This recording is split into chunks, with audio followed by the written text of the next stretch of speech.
Hey everybody, my name is Brendan Noble. I'm a fantasy author. Welcome back to my Slavic Saturday series where we talk about Slavic mythology, history, and folklore related to my Slavic fantasy series called the Frostmarked Chronicles and the first book in the series, A Dagger in the Winds. This week I'm excited to talk about, it's kind of a more darker topic than the bright and cheery spring topic we talked about this week, and that is the Wilkołak, or the werewolf in Slavic mythology, also called the Vukodlak. Just as a note, before I jump too far into the Wilkołak, I'm looking for advanced readers for the first book in that Slavic fantasy series, A Dagger in the Winds. If you are interested in becoming an advanced reader, which is someone that receives a free copy of the book in exchange for a review either on Amazon or your favorite retailer, check out the links in the description below for that. But now, let's jump into the Wilkołak. So this is a creature that is definitely not unique to Slavic mythology. The werewolf, and then now what's called the Vukodlak or Wilkołak in Slavic mythology, is a kind of cross-cultural thing that's both very popular in modern Western culture today, but also really originated, we believe, in either Greek culture or even potentially before that. And these kind of cultures influence the Slavic perception of the werewolf, but it's the Slavic take on the werewolf becoming the Wilkołak or the Vukodlak is a different and unique one that is very Slavic versus what might be more Greek in the Greek mythology. And that starts with the concept of the wolf part of a wolf man. And that is because the wolf is an incredibly important part of early Slavic culture. The wolf is still a symbol in a lot of Slavic culture today, but even back then, it was seen as a major element within Slavic mythology, folklore, and a lot around it, including it was around the level of even the bear that was often talked about in Slavic mythology. And while the bear had this perception of often like a royal type of creature, the wolf was much more aggressive, often seeming as an outsider or predator. And the Wilkołak takes on some of these characteristics of the wolf as well, which is why it's important to look into this. In fact, even the name Vukodlak, which is the more southern Slavic name for the werewolf, actually comes from the term wolf fur, is the direct translation. So it shows that this is not just a werewolf, but it's also a direct relation to the wolf that as how they saw it in their culture.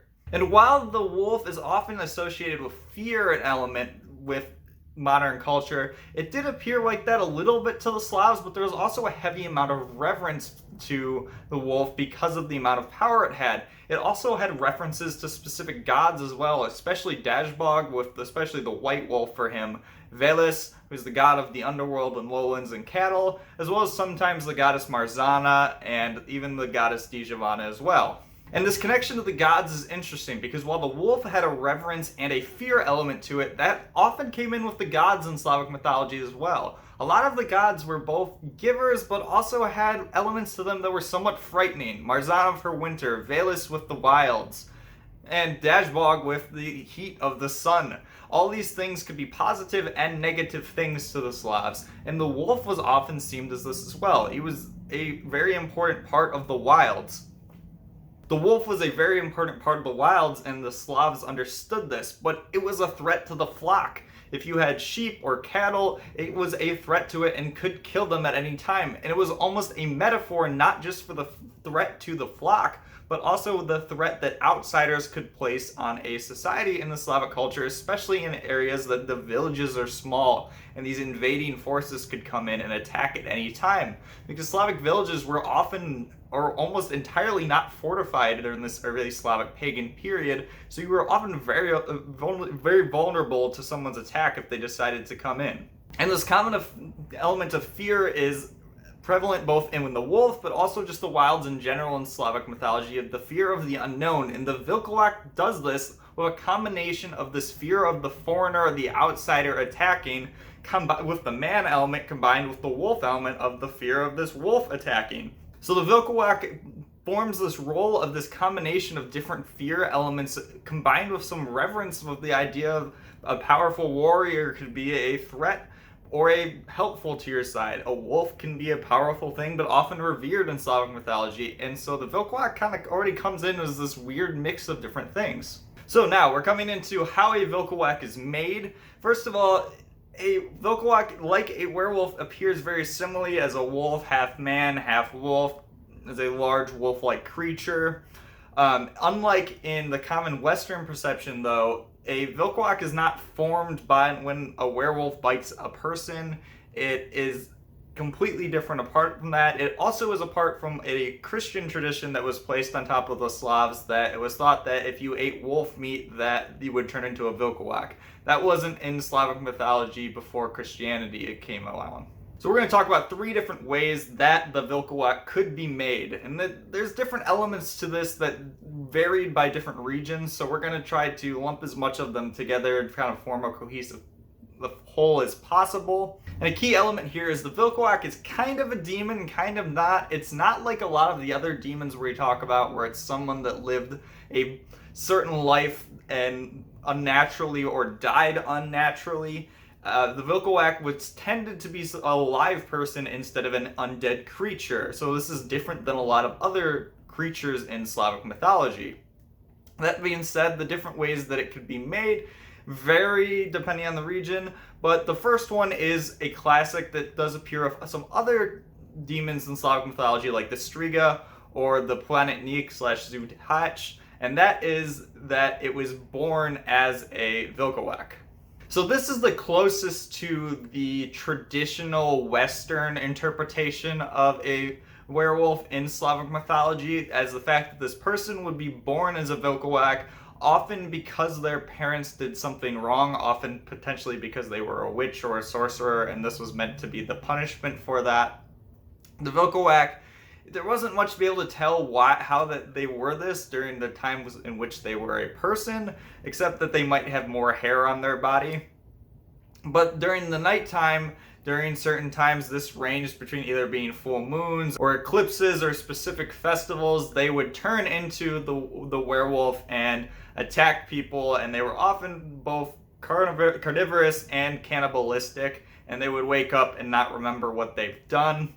So this kind of follows that traditional Western interpretation of it, only appearing on certain moon times, but the people that they attack, again, do not turn into a Wilkołak, they just die.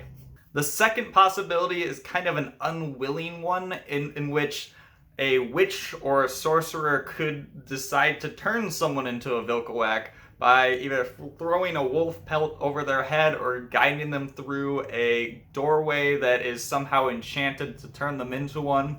In this case, it is very different than the one in which the Wilkołak was caused from birth. So instead of attacking at certain points in the night, the person transforms into the Wilkołak and stays as this permanently until a specific point in time in which the curse runs out. There were thought to be different ways that you could reduce the time of the curse, such as throwing a sash over the person or taking your shirt off and throwing it at them. There was many different potential rituals people thought of that would stop the person from being a Wilkołak and end the curse in time. In this case, people less feared the Wilkołak, and it was a little bit more of a respect and pity for the person who was cursed by a witch. And the third type is possibly the most interesting type, and this is the fact that witches and sorcerers could willingly become a Wilkołak, like they could potentially become other creatures, in whether it's a wolf or a fox or other things, because shapeshifting is common in Slavic mythology, whether it be demons, gods. Also, witches and sorcerers could sometimes manage to shapeshift as well. And this is said in at least Belarus. There was a story that says that they could place a certain number of knives on a stump and then jump over it and transform into a specific creature using that thing. And doing it backwards would change them back. But if the daggers were removed from the stump, then the person would be stuck as whatever creature they turned into. So if they could change into a Wilkołak by jumping over these knives and being a powerful enough witch or sorcerer, but if their knives were moved before they got back, they might not be able to do it.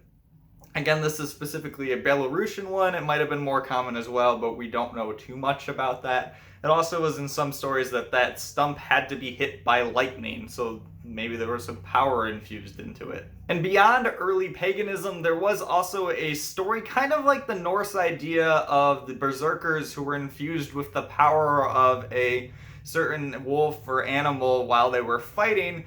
this could appear, and sometimes the Ukrainian Cossacks were thought to be able to transform into a Wilkołak by having the spirit of a wolf in them while they were fighting. I don't know how prevalent this was, but I thought it was an interesting story to bring in as well. So in my own series, while the Wilkołak won't appear in A Dagger in the Winds, which is the first book in the series, it will appear later in the series where Václav has some interesting experiences with a Wilkołak, or maybe multiple, and has to adapt the situation because sometimes you trust people and they turn out to be things that you didn't expect them to be. I won't spoil it more than that, but just know that there will be some interesting occurrences with werewolves in the series.